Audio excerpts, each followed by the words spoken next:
So picture this. You are staring at a grid of, I don't know, maybe 12 silent faces on your computer screen. Right, a totally classic modern nightmare. Exactly, and the audio just stutters. Someone is sharing a spreadsheet, but it literally just looks like a blurry mosaic of gray blocks. Oh yeah, you can't read a single number on it. Right, and you are sitting there, and you aren't entirely sure if it is your turn to speak, and suddenly, this terrifying realization just sort of washes over you. That the expensive English language certificate hanging on your wall is totally useless here. Yes, the one that proves you mastered the grammar, the vocabulary, the verb conjugations. It did absolutely nothing to prepare you for this exact moment. I mean, it is a profoundly isolating feeling. Because in that moment, you aren't actually failing at the language itself. You're really not. No, you are colliding with this massive, invisible infrastructure. You are trying to operate within a highly specific, totally unwritten cultural rulebook that, well, no one ever bothered to hand you. That is so true. And that feeling of collision, that friction, is exactly why we're here today. So welcome to your custom deep dive. Today, we are focusing entirely on you, the listener. The professional who might be navigating English as a second or third language, right? Exactly. Someone who is operating in an environment where the global pandemic took virtual meetings and phone calls from being this occasional, slightly annoying necessity to our absolute, inescapable daily reality. Yeah, permanently. Okay, let's unpack this. Our mission today is to decipher those unwritten rules, the specific cultural etiquette, and the really hard technical survival skills of American professional communication on screens and phones. And to really understand why this is such a minefield for so many people, Yeah. we have to start by looking at the analytical foundation. Like, what is actually happening to your brain in these virtual environments? Right, the cognitive side of it. Exactly. What's fascinating here is just the sheer biology of human communication. I mean, for hundreds of thousands of years, our species evolved to communicate face to face. Yeah, we are physical creatures. We are. And when you are in the same physical room with someone, your brain is essentially acting as a supercomputer. You are processing their microexpressions. You are tracking their hand gestures. You're feeling the spatial cues of the room, right? Like who is leaning forward, who is checking their watch. Yes, exactly. Even the subtle shifts in breathing that indicate someone is about to open their mouth to speak. Right. And for a non-native speaker, you are also relying heavily on unconscious lip reading, aren't you? Oh, massively. Seeing the physical shape of a mouth form a word is a massive crutch for language comprehension. Even if you don't realize you're actually doing it. Exactly. You have this incredibly rich data stream feeding your brain constantly. So what happens when you strip all of that away? Well, the moment you move to a phone call, that rich data stream is just abruptly severed. You are plunged into what is basically a complete sensory deprivation tank. Wow, sensory deprivation, that sounds intense. But it's true. You are navigating the terrifying void of silence entirely by sound. And then, if we look at video calls, which is obviously the dominant mode of American business today, you might think, oh, good, I have my visual cues back. Right, I can see them again. But you really don't. It's a complete illusion. It totally is. The visual cues are flattened into two dimensions. The audio is, well, it's violently compressed by internet bandwidth. And the visual feed is delayed by latency. Exactly. So your brain is suddenly working twice as hard to process a fraction of the information. It is desperately searching for eye contact that doesn't actually exist on a screen. And then you add the language barrier on top of that. Right. When you add the already heavy burden of processing a second language to that degraded environment, the cognitive load, like the actual amount of working memory your brain is using just to survive the interaction, it becomes staggering. It is biologically exhausting. Highly exhausting. It's why you feel like you've run a marathon after a 1-hour virtual stand-up. Which, by the way, for anyone listening who is unfamiliar with American corporate jargon, a stand-up is supposed to be a daily, rapid-fire check-in meeting so short that historically nobody even sat down for it. Right, hence the name. Yeah, but now it's just another video call where you're trapped in a chair for an hour. But listen, if you are hearing this and feeling that familiar spike of adrenaline about your next client call, just take a breath. Absolutely. Because despite the terror of audio compression and the sheer awkwardness of trying to figure out whose turn it is to speak, there are solutions. Yeah, every single one of these challenges can be systematically conquered. We literally have the blueprint from our sources today. You can master this new cultural operating system with very deliberate strategy. You really can. So let's jump right into the deep end. Let's talk about the audio void. It makes complete sense to start there. I mean, before we tackle the visual complexity and the whole panopticon of video meetings, we have to start with the most cognitively demanding medium of all. The purely audio environment of the traditional phone call. Exactly. Okay, let's set the scene with a scenario from our sources that induces a very specific, I think universal type of panic. You are sitting at your desk, deep in focus on a project. You're in the zone. Totally in the zone. Suddenly your phone rings, you look down, and it is a completely unrecognized number. The worst. Right. My heart rate instantly spikes. And here's where we hit our first massive cultural divergence in the research. In so many places around the world, you just pick up the phone, you say hello, and you wait. You wait for the other person to explain themselves? Yeah. You wait for the person who rudely interrupted your day to explain who they are and what they want. But in the American professional context, doing that is essentially stepping on a landmine, isn't it? It is a severe misstep. In American business culture, if you answer a professional line with a simple questioning hello, you immediately put the caller on the defensive. Oh, wow. Why is that? Because you force them to do the emotional labor of figuring out where they are. They have to awkwardly ask, hi, is this Sarah? Have I reached the accounting department? Right, it creates friction right out of the gate. Exactly. The cultural expectation in the U.S. is completely reversed. The person answering the phone is actually expected to establish the professional baseline. You're expected to play the host. So you're opening the door, so you have to introduce the house. That's a great way to put it. Our sources break this down into a very specific formula that non-native speakers should honestly, literally memorize and tape to their monitors. They really should. It is greeting plus your name plus an optional department or company name. So like, good morning, this is Emma Chen with marketing. That is the absolute gold standard. And notice the psychology of what is happening there. In 3 seconds, you have handed the caller your identity. You've established a professional tone. Right. And you have implicitly given them permission to launch directly into their business. You have removed all the friction. But there is a mechanical detail here from the sources that is absolutely vital, especially for our non-native listeners. When you execute that formula, you cannot speak your name at your normal conversational speed. Yes, this is so important. I loved this detail in the research because it deals with the actual physics of telecommunications. VoIP technology voice over internet protocol, which is what almost all modern office phones use now, is designed to save bandwidth. Exactly. It's optimizing for data speed, not audio fidelity. Right. So it literally truncates the high and low frequencies of human speech. It eats the crisp edges of consonants. So if you have a non-Anglo name, a name with syllable structures that an American ear just isn't expecting, that audio compression will turn your name into absolute mush. That is exactly the acoustic reality. If your name is Nguyen Thanh Minh and you say it at a normal fluid pace over a compressed phone line, the American caller's brain simply will not be able to decode the data fast enough. You just lose your identity in the first 2 seconds of the call. You do. So the strategy here is to consciously slow your delivery down by roughly 30%. You want to be speaking at 70% of your normal speed with deliberate pauses. Like, this is Nguyen. Exactly. You are giving the cheap audio equipment time to catch up. And more importantly, you're giving the listener's brain time to process an unfamiliar phonetic pattern. That is such a great hack. Okay, so you've nailed the greeting. The caller realizes they have the right person, and they launch into their reason for calling, and it's your worst nightmare. Here we go. They are a fast-talking native speaker. Maybe they have a thick regional accent. They are throwing out corporate acronyms, and you just don't understand them. You are totally lost in the void. Right. What is the protocol here? Well, this brings us to a critical behavioral rule. The natural human instinct in this moment is preservation. You want to save face. Oh, absolutely. You don't want to look incompetent. Right. So you just nod along. Even though they can't see you, you just say, yeah. Yes, okay, got it. I have done this so many times. We all have. But the most important piece of advice we can offer is to aggressively fight that instinct. Never pretend to understand. But it's so tempting. It's the path of least resistance.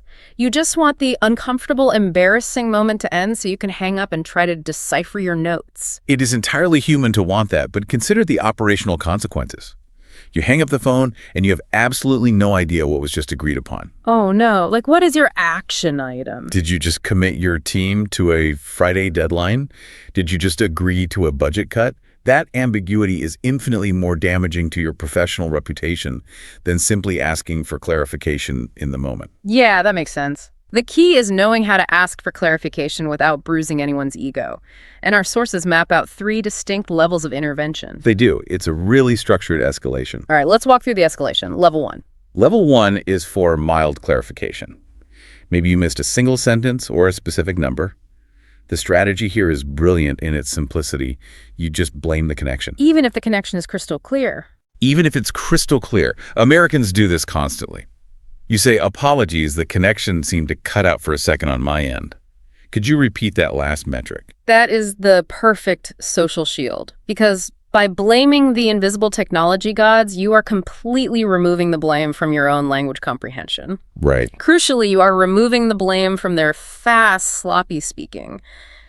Nobody is at fault. It's just the internet's fault. Precisely. It deflects the awkwardness entirely while getting you the information you need. So what if it's worse than just one metric? Then we move to level 2, which is substantial clarification. This is where you deploy paraphrasing to demonstrate active engagement. Okay, what does that sound like? Instead of just saying, I don't understand, you say, I want to make sure I am capturing this correctly. Are you saying that the Q3 report needs to be pushed to Friday and marketing needs to sign off? So you are repeating the raw data back to them. I feel like this actually makes you look incredibly competent. It does. Because you aren't a passive receiver. You are actively managing the communication flow. It projects immense professionalism. It shows you are meticulous. And then, well, we have level 3, which sources refer to as the nuclear option. The nuclear option. Yes. Okay. This is for when the connection is truly garbage, the accent is impenetrable, and you are hopelessly lost. Yes. When the cognitive load becomes too great, you have to strategically shift the medium. How do you do that politely? You say, I apologize. I am having a bit of trouble hearing you clearly today. This sounds like crucial information. Would it be possible to follow up via email so I can make sure I have all the details accurately documented? I don't even think that sounds nuclear. That just sounds like a brilliant operational maneuver. It really is. You are gracefully exiting a failing environment and forcing them to create a written paper trail.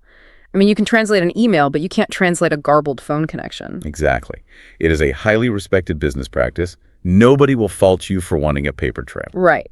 Now, if we flip the scenario, that is how you receive a call. But what happens when you have to initiate one? This is a whole different kind of anxiety. Yeah, it totally is. Whenever I have to initiate a professional call, I always feel like I'm launching a ship. If you don't have a specific destination plugged into the navigation system before you leave the dock, you're just going to drift aimlessly into the ocean of small talk. That is a perfect analogy. The cognitive freeze that happens when someone actually picks up the phone is very real, especially in a second language. So what's the fix? The sources advise a strict protocol. Take exactly 60 seconds before you dial to mentally outline or physically write down 3 pillars. Who are you calling? Why are you calling them right now? And what is the specific, tangible outcome you need before you hang up? It's a literal pre-flight checklist. It is. But the sources highlight a specific phrase you have to use the moment they answer. And this phrase carries a massive amount of cultural weight in the American workplace. Okay, lay it on me. Do you have a few minutes? Do you have a few minutes? That's it. That's it. But if we connect this to the bigger picture of American capitalism, time is a fiercely protected, highly commodified resource.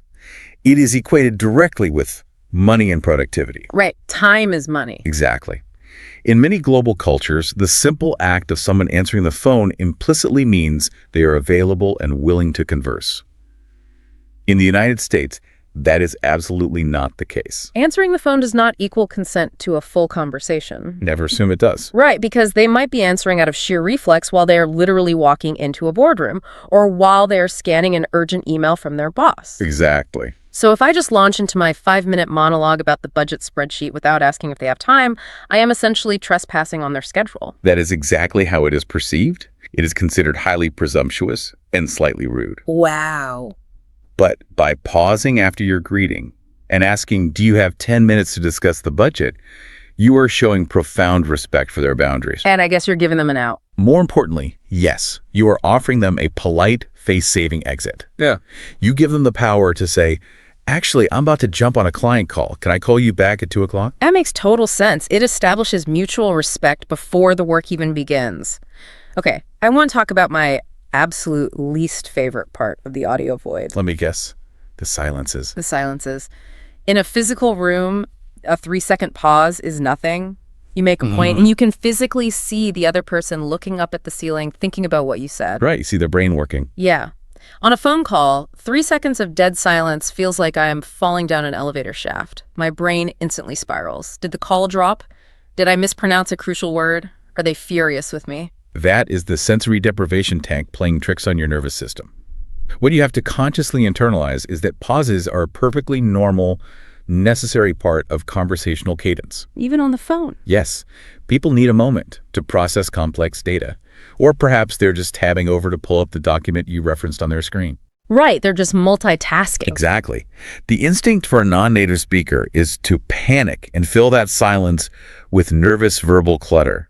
Like, hello, are you there? Does that make sense? Did you hear me? Yeah, T. Doing that projects deep insecurity. So we just have to sit in the agony. We just endure the silence. You endure it for a normal duration. But the sources provide a metric for this. If the pause stretches past 5 to 7 seconds, which is a genuinely long time in an audio-only format, you deploy a gentle mechanical check-in. Okay, what's a mechanical check-in? You don't ask if they are mad. You just say, are you still with me? I want to make sure we didn't lose the connection. Again, using the technology as a shield, it's brilliant. It works every time. All right, let's talk about the end of the call, because this is another area where I personally suffer, and I know I'm not alone here. I call it the infinite goodbye loop. Oh, the infinite loop. It's brutal. It is. You know the conversation is over, the business is concluded. But because we are primates, abruptly ending a social connection feels aggressive, so nobody wants to be the one to slam the door. Right, so you just enter this awful repetitive dance. Yeah, and you just go, all right, well, okay then. Talk soon. Yep, sounds good. It is excruciating to listen to and worse to participate in. It happens to everyone because, as you noted, ending an interaction abruptly violates our evolutionary wiring for social cohesion. But in American business, efficiency eventually has to override primate socializing. Thank goodness. So how do we escape? There is a definitive 4-part structural formula to cleanly execute a hang-up without seeming rude. Okay, let's hear it. It is summary, plus next step, plus gratitude, plus a warm close. Okay, let's role play this so listeners can actually hear the rhythm of it. I'll be the person trying to escape the infinite loop. Go for it. I'd initiate by saying, all right, just to recap our chat, I will send you the revised design files by Thursday. That is the summary. It signals that the gathering of new information is officially over. Perfect. Then I'd say, and I'll shoot you an email later today to confirm you got access to the folder. That's the next step. And by the way, I want to highlight that vocabulary phrase from the source. Shoot you an email. It is such a staple of casual American office speak. It really is. It implies speed and informality. It is the absolute standard phrase for a digital follow-up. It's much more natural than saying, I will correspond with you via electronic mail. Yeah, nobody says that. Okay. Keep going with the formula. So I moved to gratitude. Thanks so much for taking the time to clarify these metrics for me. Excellent. And finally, the warm close. Have a great rest of your day. And then, and this is the part where people fail, you actually have to hit the end call button. You have to literally hang up the phone. Yes. You do not wait for another conversational volley. You have provided operational clarity with the summary, established a paper trail with the next step, shown social appreciation, and offered the standard American benediction. The loop is broken. You are free. You are totally free. Boom. If you are listening, your first piece of implicit homework is to grab a colleague or a language partner and physically role-play that goodbye sequence until it becomes pure muscle memory. Highly recommend that. Okay, so we have conquered the audio void. We know how to navigate without sight. But now we have to transition to the medium that has completely colonized our professional lives. Video. Yes. We are moving from the sensory deprivation of the phone call to the hyper-visibility of the video meeting. When we turn the camera on, how do the rules change? They change dramatically because you are no longer just transmitting a voice, you are broadcasting an entire environment. And this brings us to the most fiercely debated, contentious issue in modern corporate culture. The camera itself. Exactly. Should it be permanently on or should it be off? I am going to push back heavily on the modern corporate trend here. Yeah. Isn't turning the camera off objectively better for human cognition? In what way? Well, we have all read the endless psychological studies about Zoom fatigue. Being stared at by a grid of 12 floating heads for 8 consecutive hours is completely unnatural. It is very unnatural. It triggers our fight or flight response because our brain thinks we are being surrounded by predators.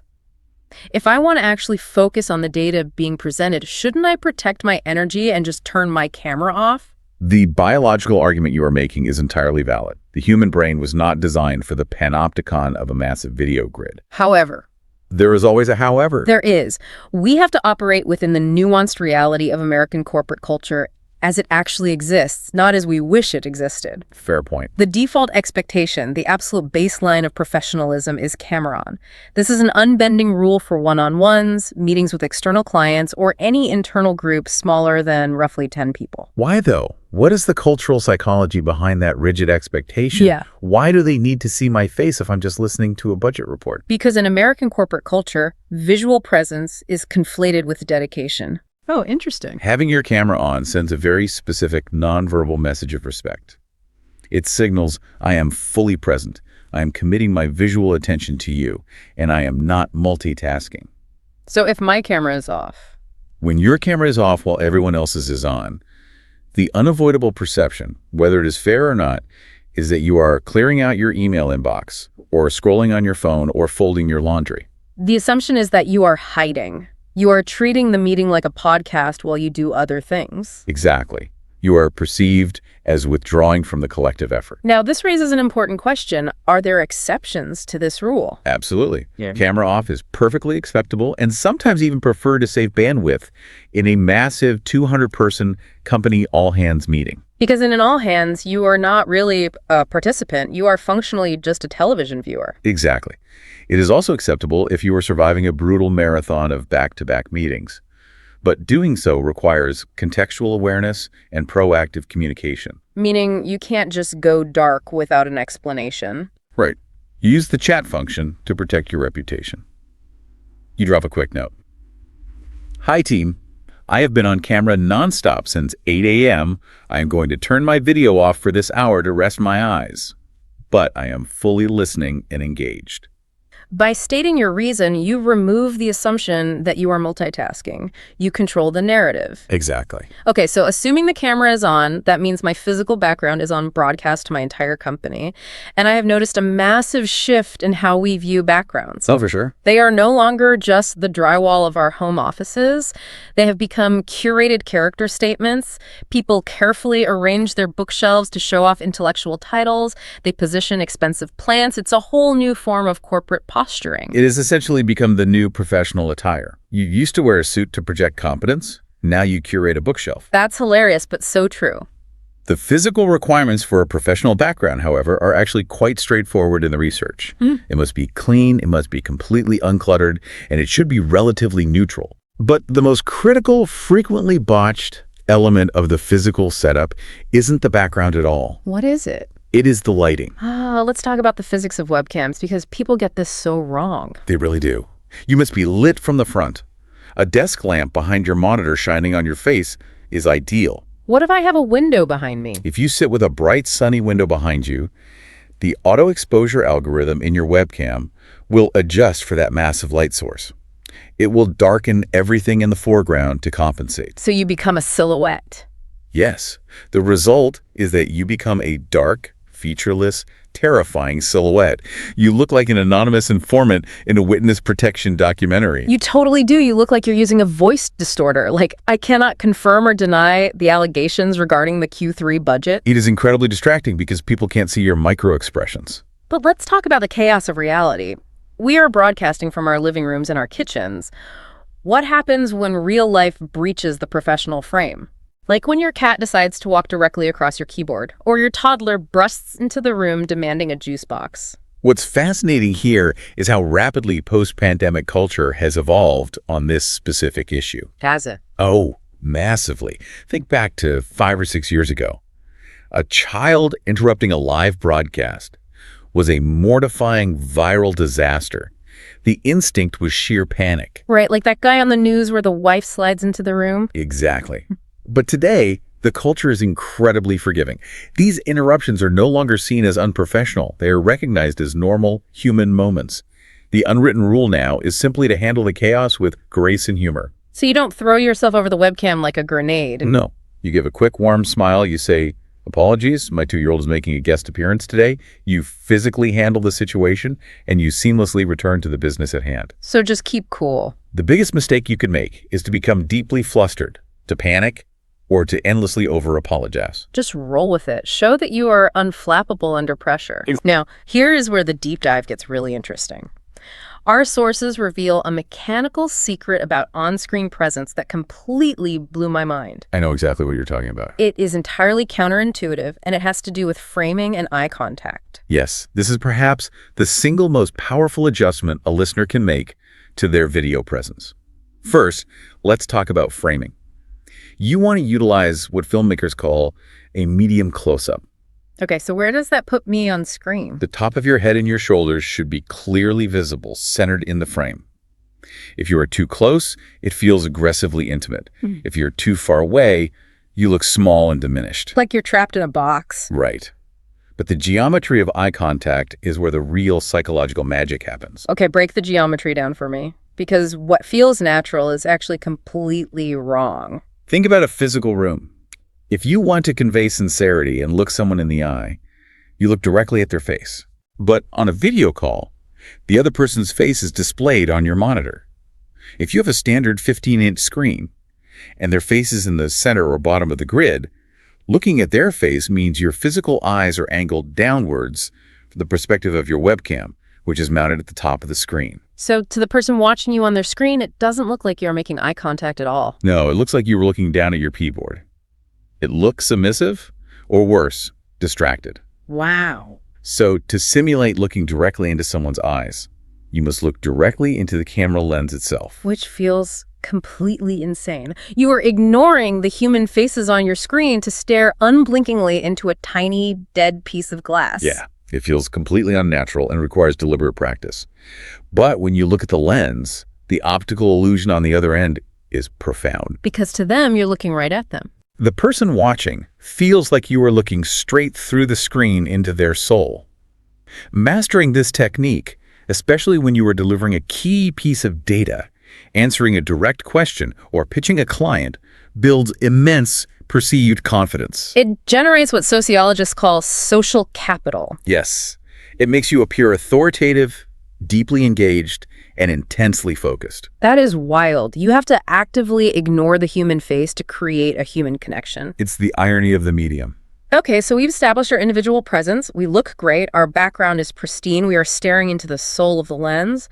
But we aren't broadcasting a monologue. We are part of the grid. Right, you're in a room. We have to interact with other human beings.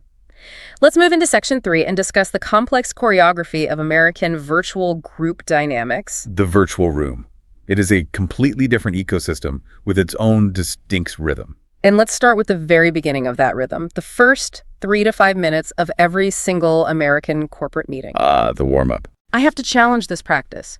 Why do we waste so much incredibly expensive company time talking about the weather in Portland or what someone did with their golden retriever over the weekend before we actually look at the spreadsheet? It feels frustrating, I know. To a lot of non-native speakers coming from more direct business cultures, it feels absurdly inefficient. If we connect this to the bigger picture of organizational psychology, it is not a waste of time at all. That 3-minute window of small talk serves as a vital cognitive buffer zone. A buffer zone. Think about the architecture of a physical office. You wrap up an email at your desk, you stand up, you walk down the hallway with a colleague, you pour a cup of coffee, you casually chat as you transition into the physical meeting room. Oh, right. There is built-in physical and mental decompression time. Exactly. On a video call, that geography is completely erased. You click a link, and you are instantly teleported from one intense solitary task into a grid of staring faces. Right, the teleportation shock. You go from deep spreadsheet focus to sudden high-stakes social performance in a millisecond. Exactly. The warm-up eases that abrupt psychological transition. It also serves a practical purpose. It accommodates the people who are inevitably running 30 seconds late from their previous back-to-back call, preventing you from having to repeat the agenda. That makes practical sense. But most importantly, it builds the connective tissue of the team. When you lack the physical camaraderie of an office, small talk humanizes the grid. It reminds everyone that they are working with humans, not just avatars. Okay, so the buffer zone ends, the facilitator sets the agenda, and the actual meeting begins. And this is where the sources issue a massive, glaring warning about what they call the cardinal sin of the virtual room. Multitasking. Yes. Multitasking. And this ties directly back to why the camera is expected to be on. When you are framed in a medium close-up, your face is filling a significant portion of the screen. Everyone can see the micro movements of your eyes. That's terrifying. It is. If you attempt to type an email or read a Slack message on a secondary monitor, your eye movements violently betray you. Because your eyes dart off to the side. The subtle shifting of your gaze, the glow of a white screen reflecting off your glasses, and crucially, the slight lag in your response time when someone suddenly says your name. It is painfully obvious to the entire grid that you have checked out. I have totally seen that happen. Someone is asked a direct question, and you literally see their eyes dart back from their second monitor to the center of the screen. They blink, and they say, "Sorry, I missed that. Could you repeat the question?" So awkward. In that specific moment, you can feel the entire room lose a fraction of respect for that person. It is incredibly damaging to trust.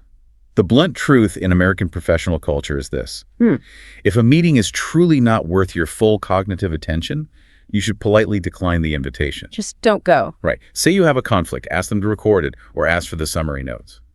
But if you make the choice to be in the virtual room, you must be in the room. All right, let's talk about actually participating in the room. This is the stuff of actual nightmares for non-native speakers. The art of virtual turn-taking. Yes. Navigating the lag. Let's break down the mechanics. In a physical room, if you want to speak, you inhale, you lean your torso forward, you make eye contact with the speaker, and people subconsciously know you are about to interject. The physical precursors, yeah. On a video call, all of those physical precursors are invisible or delayed, so you start speak. But because of internet latency, someone else starts to speak at the exact same time. The classic collision. You both hear the collision, you both stop, you both say, "Oh, sorry, go ahead." You both pause, then you both start talking again. It is a disaster. It is a disaster, and it happens 14 times a meeting. But it is uniquely frustrating for a non-native speaker. Why is it worse for them? Because by the time you have mentally translated the conversation, formulated your brilliant point in English, and worked up the courage to interject, the conversation has already moved on to the next slide. The window of opportunity simply closes. Exactly. You miss your shot. So how do we hack the system? How do we interject without causing a collision? You have to use technical and verbal workarounds. First, use the chat function strategically. If the conversation is moving too fast for you to find a clean verbal opening, type your core point in the chat box. Like, great point, Sarah. The Q3 data also strongly supports this trend. Exactly. What happens is the meeting facilitator will often read it, and they will do the heavy lifting for you. They will say, "Emma made a great point in the chat just now. Emma, can you unmute and elaborate on that?" I love that. You are forcing the host to open the door for you. You don't have to kick it down. Precisely. Second, utilize the raise hand feature built into the software. It has become entirely culturally accepted, and it completely eliminates the need to aggressively interrupt someone mid-sentence. People actually use that. Oh, all the time now. It's very standard. But if you are in a dynamic conversation and you absolutely must interrupt verbally, you use what linguists call verbal entry signals. Verbal entry signals. Think of them as verbal doorbells. Verbal doorbells. Let's push this analogy. How does a verbal doorbell actually work? Instead of just launching directly into your heavy data point, you announce your entry with a filler phrase. You say, "If I could just build on that point for a second," or "Can I jump in here quickly with some context?" Ah, I see. You're giving the software's noise-canceling algorithm a second to realize someone new is speaking? Yes, the technical side of it. Because if you just start with, "The budget is wrong," the software might clip the word "the," and nobody hears you. Exactly. But by using the doorbell phrase, you let the audio channels open up, and you politely alert the human brains on the grid that you were taking the floor without abruptly cutting off the previous speaker's thought. It is an incredibly smooth maneuver. It sounds collaborative, if I could just build on that, even if you are actually preparing to politely disagree with them. That's a great political trick, too. Very much so. Okay, let's talk about the technology hazards.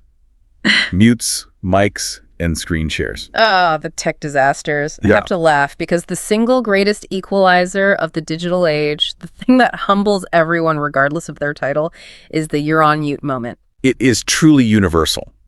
It happens to entry-level interns. It happens to Fortune 500 CEOs. It happens to heads of state. You deliver a passionate, brilliant, perfectly articulated 2-minute monologue, and then you see someone on the grid mouthing the words, "You are on mute." And your heart just sinks. It's humiliating. All that adrenaline, completely wasted. How do you recover from that without looking foolish? You recover with self-deprecating humor and extreme brevity. Do not spend a minute apologizing and explaining how flustered you are with your mouse. Just fix it and move on. You just laugh, unmute yourself, and say, "And that was my award-winning impression of a silent film actor. Let me start over." Boom. Silent film actor. I am absolutely stealing that. It works. You have shown self-awareness, you have broken the awkward tension, and you immediately move on to the substance. But there is a crucial nuance here about the mute button that our sources highlighted, and it involves reading the sides of the room. The rule is not just always be on mute when you aren't speaking. Right, that's a common misconception. The etiquette depends entirely on the head count. In a large meeting, let's say more than 5 or 6 people, you must stay on mute when you are not presenting. Because of the background noise. Exactly. The collective background noise of 6 people shifting in their chairs, typing, or breathing will ruin the audio for the speaker. However, in a small, intimate meeting, say 3 or 4 people, you should actually strive to stay unmuted if your environment is quiet. Really? Even if I'm just listening to my boss present? Yes, and this goes back to the sensory deprivation tank we talked about. If a manager is pitching an idea to 3 employees and all 3 are on mute, the manager is talking into an absolute void. That does feel terrible. They need to hear your micro-affirmations. They need to hear your and your right, and your yeah. So they know you're actually alive. Yes. Those tiny audio cues provide the conversational feedback loop that human beings require to feel validated and understood. That makes total sense. You are feeding them the audio cues that they are being heard, replacing the physical nods they would get in a real room. Okay, one more massive tech hazard before I move on. The screen share. The highest stakes technical maneuver in the modern office. Seriously, you click share screen, and suddenly your entire digital life is totally public. Your private Slack messages complaining about the meeting, your embarrassing Google searches for how to spell a word, it's all exposed. Which is why you must treat a screen share with the rigor of a public performance. The checklist provided by the sources is rigid here. Let's hear the checklist. First, close all unnecessary browser tabs. Second, turn on Do Not Disturb on your operating system so a private text message from your spouse doesn't pop up over your quarterly presentation. So critical. Third, narrate your clicks. Say, "I'm pulling up the spreadsheet now," so people know the silence isn't a frozen connection. And the last one? And finally, the most aggressive rule. When you are finished presenting the relevant data, immediately click Stop Share. Yes. Oh my gosh, the number of times someone finishes their presentation, forgets they are sharing, and then casually opens their email inbox while the whole company watches in horror. It's agonizing. It's the worst. Click Stop Share. Make it muscle memory. It must be a reflex. All right, we have conquered the physical platform. We have conquered the group dynamics of the grid. Let's transition to the final section. This is the most personal, the most complex, and honestly the most vulnerable element of this entire deep dive. The voice identity. A voice identity. So what does this all mean for the listener who is sitting there, terrified of opening their mouth, fully understanding the rules we just laid out, but paralyzed because they are worried they will be judged for their accent? This brings us to a firm, profoundly empowering truth that every non-native speaker needs to internalize immediately. Your accent is not a liability. Unclear communication is the liability. Say that again and expand on it, because I think that is the absolute core of this entire discussion. Your accent is not a liability. In the modern American workplace, which is a massive global melting pot, accents are incredibly common. No one expects you to sound like a perfectly polished news anchor from Ohio. Right. And more importantly, you have to observe native English speakers. They ask each other to repeat things constantly. That is so true. We do. Sorry, I missed that. Can you say that again? I didn't catch that last word. Yeah. It happens all day, every day, among people born in the exact same city.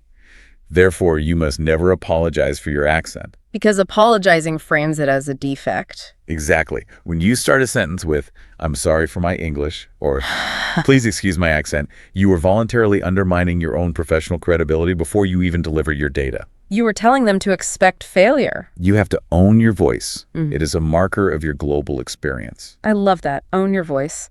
But as empowering as that is, physics is still physics. Audio compression still exists. Yes, it does. If you have a thick accent, the cheap microphone in your laptop is going to make it mechanically harder for an American ear to understand you.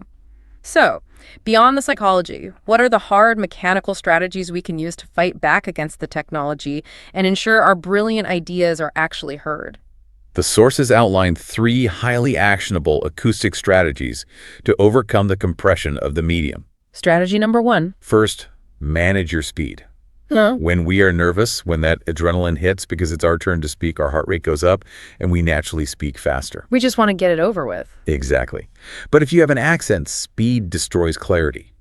You must consciously force yourself to speak at roughly 75% of your natural conversational speed. Which probably feels agonizingly slow in your own head. It will feel unnaturally slow to you, but to the listener on the other side of the laggy internet connection, it doesn't sound slow. It sounds measured, authoritative, and perfectly clear. 75%. Got it. What is the second mechanical strategy? Over-enunciate your consonants. This is a deep linguistic issue. In many global languages, Romance languages, for example, the vowels carry the melody, and the ends of words are often soft or entirely dropped. Right. In English, the consonants carry almost all the architectural meaning of the word. The difference between work and walk, or ship and sheep, is entirely contained in the crispness of the consonants. So true. Because the microphone is going to dull those sharp sounds down, you have to almost aggressively over-articulate your T's, K's, P's, and D's. Right. The audio compression eats the crisp sound, so you have to overfeed it at the source. It's like turning up the contrast on a photograph so it looks normal when it gets printed. That's a perfect analogy. And the third strategy? Strategic pausing. Do not deliver a long, continuous 2-minute stream of thought. Break your sentences into short, easily digestible phrases and put a micro pause between them. Give me an example of how that sounds. Instead of saying, the data from last quarter indicates that we need to pivot our marketing strategy immediately, you say. The data from last quarter indicates that we need to pivot. That is brilliant. You are essentially formatting your speech for easier downloading by the other person's brain. Exactly. You are actively managing their cognitive load. Those tiny micropauses give the listener's brain a fraction of a second to decode your specific phonetic accent, map it to the English vocabulary, and process the data before the next piece of information arrives. You are giving them time to digest. Yes. All right, let's pull all of this together. We have covered a massive amount of ground today. We started in the sensory deprivation tank of the audio void, mastering the professional greeting and the clean phone hang-up. Escaping the infinite loop. Escaping the loop. We transitioned to the hypervisibility of the camera, learning the geometry of eye contact through the lens. We navigated the virtual grid, learning how to ring the verbal doorbell. And finally, we broke down the acoustic physics of owning your voice and speaking with clarity. It is a comprehensive blueprint, but as we know, knowledge is only power if you actually apply it and build the muscle memory. Exactly. And throughout this discussion, we've essentially laid out your homework. If you want to master this, you need to execute these specific practices. You really do. You need to grab a language partner and physically simulate that phone call, practicing the time check. Do you have a few minutes? And the 4-part goodbye. You need to audit your physical setup in your next meeting, checking your front lighting and practicing staring into the cold, dead soul of your webcam lens. It takes practice. You also need to challenge yourself in group dynamics. Commit to using a verbal doorbell, like if I could just build on that point in your next stand-up. Oh, and the mute button. Yes. Spend 5 minutes committing your software's mute keyboard shortcuts to memory so you don't scramble for the mouse. And write down your personal recovery script for when you inevitably speak on mute so you can deploy that silent film actor joke without panicking. Yes, write it on a sticky note and put it on your monitor. You know, as we wrap this deep dive up, I want to leave you, the listener, with a final thought to mull over. A provocative thought. We have spent this entire hour talking about how incredibly hard this is. We have established that to survive in this American corporate environment as a non-native speaker, you have to decipher and master an entire invisible cultural operating system. It's a lot of work. You have to think about lighting, about turn-taking algorithms, about active listening cues, and about the micro pauses in your speech. It is a massive, exhausting cognitive undertaking. It is, but think about this from a slightly different angle.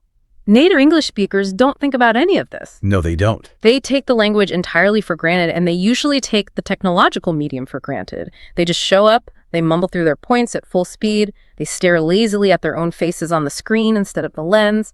And they multitask because they feel comfortable. They're running completely on autopilot. Exactly. So here is the provocative thought I want to leave you with. If you, as a non-native speaker, deliberately practice and master these hyper-specific unwritten rules, if you perfect your camera framing to project authority, if you master the verbal doorbells to smoothly control the room, if you structure your phone closings perfectly to drive action, might you actually end up with a massive structural communication advantage over the native speakers who are just lazily winging it. That is a deeply fascinating perspective. By being forced by circumstance to be hyper-deliberate about the actual mechanics of communication, you have the opportunity to become a significantly more effective, authoritative communicator than someone who relies entirely on the crutch of their native fluency. It is the ultimate professional judo move. You take what feels like a crushing disadvantage operating in a second language through compressed audio, and you turn it into absolute mastery of the medium. Because at the end of the day, the technology is just a tool. Right. The phone line, the webcam, the software grid, it is merely a transmission medium. Your character, your preparation, and your deliberate communication skills are the actual message. Well said. So, as you head into your next virtual stand-up, or as you dial into that daunting client call with a fast-talking executive from New York, remember this. You are not flying blind anymore. You have the blueprint. You understand the hidden operating system. Now go execute it. And please, whatever you do, remember to unmute before you deliver your brilliance. We'll see you on the next deep dive.